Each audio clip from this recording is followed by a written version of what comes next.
Welcome to my channel. ఈరోజు మన recipe వచ్చేసండి ఎంతో టేస్టీగా మనము రవ్వ గులాబ్ జాము అనేది ప్రిపేర్ చేసుకుందామండి. ఎక్కడ క్రాక్స్ అనేది లేకుండా సాఫ్టీగా జ్యూసీగా మనము టేస్ట్ అనేది కూడా చాలా బాగుంటుందండి.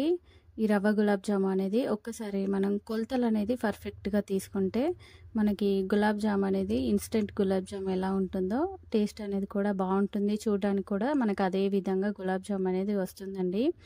అలాగే ప్లీజ్ మన ఛానల్ని సబ్స్క్రైబ్ చేయండి. మనం గులాబ్ జామ్ ప్రిపేర్ చేసుకోవడానికి ముందుగా ఇలా స్టవ్ పైన కడాయి పెట్టి ఒక 2 కప్పులు పాలు అనేది తీసుకున్నానండి. పాలు అనేది ఇలా మరుగుతున్నప్పుడే దీంట్లోనే ఒక 1/2 టేబుల్ స్పూన్ ఇలాచీ పౌడర్ అనేది యాడ్ చేసుకుందామండి. మంచి ఫ్లేవర్ అనేది వస్తుంది. ఇప్పుడు మనం దీన్ని ఒకసారి మిక్స్ చేసుకొని ఇప్పుడు దీంట్లోనే ఏ కప్పుతో పాలు తీసుకున్నానో అదే కప్పుతో ఒక 1 కప్పు బొంబాయి రవ్వ అనేది తీసుకున్నానండి. ఇప్పుడు రవ్వ అనేది ఇలా దగ్గర పడే వరకు కలుపుకుంటూ ఉడికించుకొని దీంట్లోనే ఇప్పుడు ఒక 1 టేబుల్ స్పూన్ నెయ్యి అనేది కూడా యాడ్ చేసుకొని ఇలా మనం కొంచెం దగ్గర పడే వరకు అనేది కుక్ చేసుకోవాలండి. ఇలా కుక్ చేసుకున్న దీన్ని ఇప్పుడు పక్కన పెట్టేసుకొని కొంచెం చల్లార పెట్టుకుందామండి. ఈలోపు షుగర్ సిరప్ కోసం స్టవ్ పైన ఇంకో గిన్నె పెట్టేసుకొని దీంట్లో 2 కప్పుల షుగర్ అనేది యాడ్ చేసుకున్నానండి. 2 కప్పుల షుగర్కి 2 కప్పుల వాటర్ అనేది యాడ్ చేసుకొని మనం షుగర్ అనేది లైట్ తీగ పాకం వచ్చే వరకు అయితే మరిగించుకోవాలండి.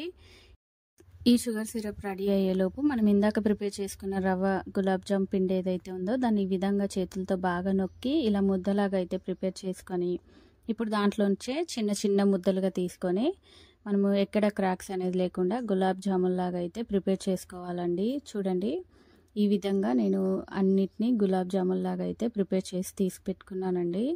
ఈలోపు మన షుగర్ సిరప్ అనేది కూడా రెడీ అయిపోయిందండి. చూడండి, మనకి ఈ షుగర్ సిరప్ అనేది లైట్ తీగపాకం అనేది వచ్చేసిందండి.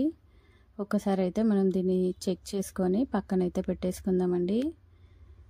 ఈ విధంగా లైట్ తీగపాకం వస్తే సరిపోతుందండి. ఇప్పుడు ఈ షుగర్ సిరప్ అనేది మూత పెట్టి పక్కన పెట్టుకున్నానండి. ఇప్పుడు స్టవ్ పైన ఇంకో కడాయి పెట్టేసుకొని డీప్ ఫ్రైకి సరిపడా ఆయిల్ అనేది యాడ్ చేసి ఆయిల్ అనేది వేడెక్కిపోయాక మనం ప్రిపేర్ చేసుకున్న గులాబ్ జామున్స్ అనేది ఒక్కొక్కటిగా యాడ్ చేసుకొని వీటన్నిటిని ఒక 2-3 నిమిషాల పాటు అయితే కదపకుండా వదిలేసానండి. ఆ తర్వాత మనము వీటన్నిటిని అన్ని వైపులా ఇలా తిప్పుకుంటూ మంచి కలర్ వచ్చే వరకు మనం గులాబ్ జామున్స్ అనేది డీప్ ఫ్రై అనేది చేసుకోవాలండి.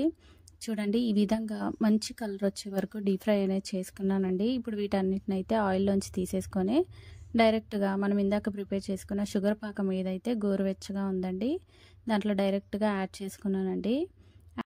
వీటన్నిటిని అయితే ఒక 40-50 నిమిషాల వరకు నేను షుగర్ పాకంలోనే ఇలా వదిలేసి తీసుకున్నానండి. మిగతా వాటిని కూడా సేమ్ ఇదే విధంగా ప్రిపేర్ చేసి తీసుకున్నానండి.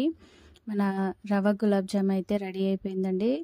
సాఫ్ట్గా ఎక్కడ క్రాక్స్ అనేది లేకుండా జ్యూసీగా గులాబ్ జామ్ అనేది చాలా బాగుందండి. టేస్ట్ అనేది కూడా చాలా బాగుంది. చూసారు కదండి, మనం రవ్వ గులాబ్ జామున్ కూడా ఎక్కడ క్రాక్స్ లేకుండా సాఫ్ట్గా జ్యూస్గా కూడా ప్రిపేర్ చేసుకోవచ్చండి. తప్పకుండా మీరు కూడా ఈ రవ్వ గులాబ్ జామ్ అనేది ట్రై చేసి ఎలా వచ్చిందో మర్చిపోకుండా నాకు కామెంట్ సెక్షన్లో కామెంట్స్ చేయండి. అలాగే ప్లీజ్ లైక్ చేయండి. నా మరిన్ని వీడియోస్ కోసం ప్లీజ్ మన ఛానల్ని సబ్స్క్రైబ్ చేయండి, షేర్ చేయండి. Thank you for watching the video.